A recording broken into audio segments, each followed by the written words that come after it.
Capítulo 9. Una buena asamblea que no tiene lugar y una mala asamblea que sí tiene lugar. La gran hora había pasado. Había pasado y no había venido ninguno de los invitados. Precisamente aquellos adultos a quienes más importaba apenas se habían dado cuenta de la manifestación de los niños, así que todo había sido en vano. El sol ya se acercaba al horizonte y se ponía grande y rojo en un mar de nubes. Sus rayos solo rozaban los escalones superiores del viejo anfiteatro, en el que los niños sentados esperaban desde hacía horas. No se oía ya ninguna charla.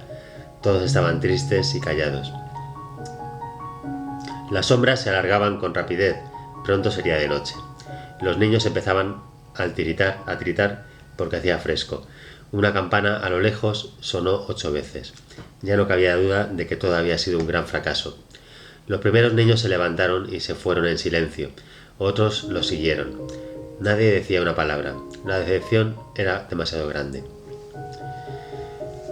Finalmente, Paolo se acercó a Momo y le dijo: «No vale la pena seguir esperando, Momo, ya no vendrá nadie. Buenas noches, Momo», y se fue. Entonces se acercó a ella Blanco y le dijo: «No hay nada que hacer, no podemos contar ya con los adultos, ya lo hemos visto. Yo siempre había desconfiado un tanto, pero ahora no quiero saber nada más de ellos». También se fue y otros le siguieron. Por fin, cuando ya se hizo oscuro, hasta los últimos niños perdieron la esperanza y se marcharon. Momo se quedó sola con Beppo y Gigi. Al cabo de un rato se levantó también el viejo barrendero. «¿También te vas?», preguntó Momo. «Tengo que irme», contestó Beppo. «Tengo horas extra». «¿De noche, eh?» «Sí, como cosa excepcional nos envían a descargar basura, tengo que ir allí».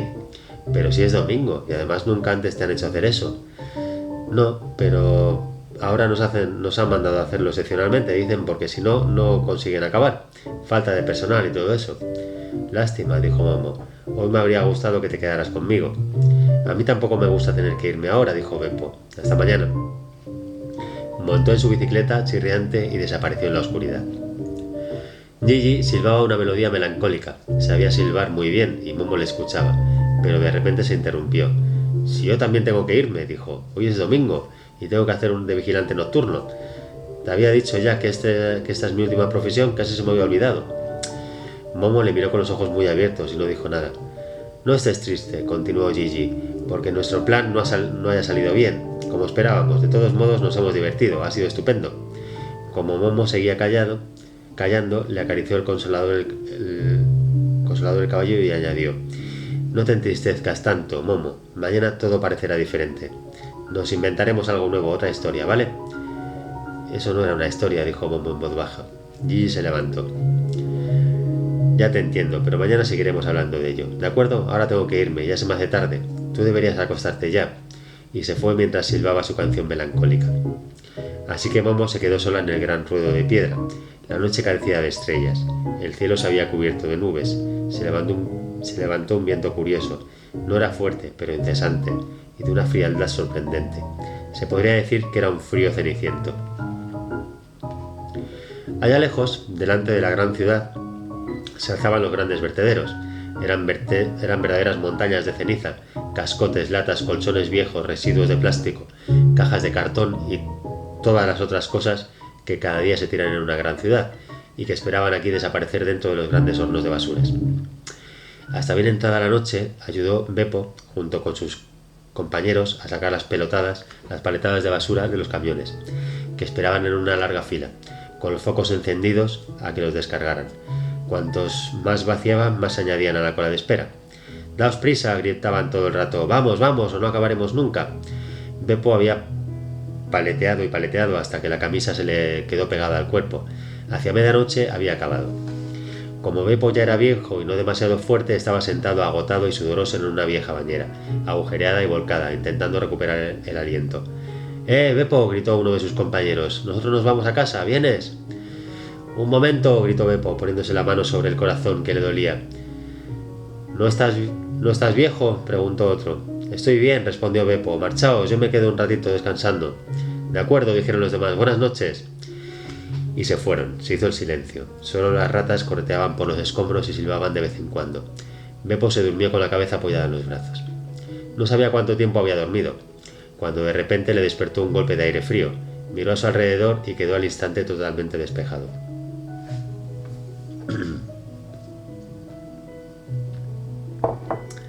En toda la gigantesca montaña de escombros había hombres grises, vestidos con elegantes trajes grises, bombines grises sobre la cabeza, carteras gris plomo en las manos y pequeños cigarros grises entre los labios. Todos callaban y miraban fijamente al punto más alto del vertedero, donde se había montado una especie de tribunal. Lo formaban 3 señores que no se distinguían en nada de los demás. Durante el primer momento, Beppo tuvo miedo. Temía ser descubierto. No le permitirían estar aquí, eso estaba claro, sin que tuviera que pensar mucho sobre eso. Pero pronto se dio cuenta de que los hombres miraban como embrujados hacia la mesa. Podía ser que ni siquiera le vieran, aunque también era posible que lo tomaran por alguna pieza de basura tirada. De cualquier modo, Beppo decidió quedarse bien quietecito. «Preséntese ante el alto tribunal el agente BLW 553.3», se oyó en medio del silencio, la voz tonante del hombre que ocupaba el lugar central de la mesa. La llamada se repitió más abajo y resonó de nuevo como un eco por el otro lado. Entonces se abrió un callejón entre la multitud y un hombre gris subió lentamente hacia la cima del vertedero. Lo único que le distinguía de los demás era que el color ceniciento de su cara era casi blanco. Finalmente se detuvo ante la mesa del tribunal. «¿Es usted el agente BLW 553.3?» le preguntó el de en medio. «Sí, señor». «¿Desde cuándo trabaja usted para la caja de ahorros de tiempo?» «Desde mi origen». «Eso se sobreentiende. Guárdese esas observaciones superfluas. ¿Cuándo fue?» «Hace 11 años, 3 meses, 6 días, 8 horas, 32 minutos y ahora exactamente 18 segundos». Aunque este diálogo se llevaba en voz baja y además tenía lugar bastante lejos, el viejo Beppo podía entenderlo palabra por palabra. «¿Sabe usted», prosiguió el interrogatorio del hombre de en medio, «que hay en esta ciudad un número no desdeñable de niños que hoy han paseado por toda la ciudad carteles y pancartas y que encima tenían el terrible plan de invitar a toda la ciudad para informar acerca de nosotros?» «Lo sé», respondió el agente. «¿Cómo se explica usted», siguió impertérrito el juez, «que esos niños tuvieran noticia de nosotros y de nuestras actividades?» «No me lo explico», contestó el agente, «pero si puedo permitirme una observación a este respecto, quisiera recomendar al alto tribunal que no se tomara demasiado en serio todo el asunto. Una niñería sin importancia, nada más. Además, ruego al alto tribunal que tenga en cuenta que no nos ha costado nada impedir la asamblea prevista al no dejarles tiempo a los adultos, pero aun cuando no lo hubiéramos conseguido, los niños no habrían podido contar más que con una insignificante historia de ladrones. En mi opinión, podríamos haber permitido que la asamblea se celebrara para así». «¡Acusado!», le interrumpió con severidad el hombre de en medio. «¿Se ha dado cuenta de dónde se encuentra?» El agente se encorvó un tanto. «Sí, señor», dijo con un hilo de voz. «No se encuentra ante un tribunal humano», continuó el juez, «sino ante un tribunal de sus semejantes. Sabe exactamente que a nosotros no puede mentirnos. ¿Por qué lo intenta?» «Es una deformación profesional», tartamudeó el acusado. «La importancia que se le ha de dar a la manifestación de los niños», dijo el juez, «hará el favor de dejar que la determine la presidencia. Pero incluso usted, acusado, sabe que nada resulta tan peligroso para nuestro trabajo como los niños». «Lo sé», confirmó naturalmente el acusado. «Los niños», explicó el juez, «son nuestros enemigos naturales. Si no existieran, hace tiempo que la humanidad estaría en nuestras manos. Los niños son mucho más difíciles de empujar al ahorro de tiempo que todos los demás hombres. Por eso, una de nuestras leyes más severas dice a los niños les toca al final. ¿Conocía usted ya esa ley, acusado?» «Muy bien, alto tribunal», susurró este. «No obstante, tenemos pruebas irrefutables», continuó el juez, «de que uno de nosotros, repito, uno de nosotros, ha hablado con un niño y encima le ha dicho la verdad acerca de nosotros. ¿Sabe usted, acusado, quién fue ese uno de nosotros?» «Fui yo», repuso destrozado el agente BLW 553.3. «¿Y por qué ha contravenido nuestra más severa ley?», interrogó el juez. «Porque esa niña se defendió el acusado. Entorpecía enormemente nuestra labor con la gente por su influencia sobre las personas. He actuado con la mejor intención cara a la caja de ahorros de tiempo». «Sus intenciones no nos importan», repuso el juez. «Solo nos importan los resultados. Y los resultados obtenidos por usted en este caso, acusado, no significan ninguna ganancia de tiempo para nosotros, sino que además ha traicionado ante esa niña algunos de nuestros más importantes secretos. ¿Lo confiesa, acusado?»